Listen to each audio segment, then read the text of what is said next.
We understand that the Army could call on us to go anywhere, to fight any mission at any time. The 3rd Brigade 2nd Battalion 69th Armor Regiment recently took part in a Joint Operations Access Exercise, or Joax, in order to be ready to deploy as part of a global response force and conduct force entry operations anywhere on the planet at a moment's notice. What we're trying to do as an Army is get back to our expeditionary roots. The Joax, ultimately what we're trying to train is actually taking armored forces from here at Fort Benning, Fort Stewart, wherever they may be, and actually insert them into a country or wherever we're going to attack into. And here it'll be simulated up at Fort Bragg. The soldiers of 269 Armor received their orders and got right to work, preparing themselves and their big guns to move out to Lawson Army Airfield and onto aircraft. We prep the vehicles to the standards of the Air Force and to the installation, and then from there they get put on hets and they get headed down all the way to the airfield, and from there they'll get weighed and they'll get their center balance. They go on pretty much a giant beam, and it shows where the center balance of that vehicle is. So when it goes onto the aircraft, they can balance it correctly in the load cargo bay.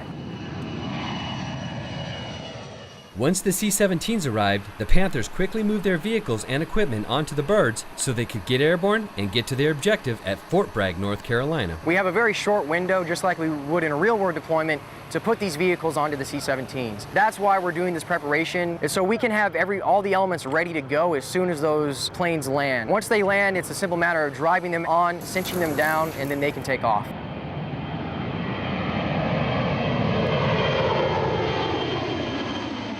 Once at Fort Bragg, they linked up with and provided armor support to the 82nd Airborne. The 82nd will jump in, they'll secure the airfield, and then the C-17s will be called forward to land in those different areas. And then they move off the planes, they roll off, they prepare the vehicle, their final preps for combat, and then they're able to plug in directly into the ground tactical plans. The Joint Operation Access Exercise prepares service units identified as the Global Response Force to be ready to deploy on short notice, work together, and perform sustained full-spectrum operations in response to any global emergency. The great part of the way that our Army is organized these days, and the way that we equip and the way that we train, is that you can plug and play. You can take 269 Armor and we can attach it to an infantry brigade combat team. You can put it in with a striker brigade combat team, or we can go as a part of our full-up sledgehammer brigade combat team and fight as part of another division headquarters. So it provides a huge capability to the Army. This is an important exercise that we take part in. It's a joint exercise, and regardless of the uniform you're wearing when you're actually over there, it's important that we all work together towards that unified purpose. When we fight as a full combined arms team is when we are most capable, most lethal.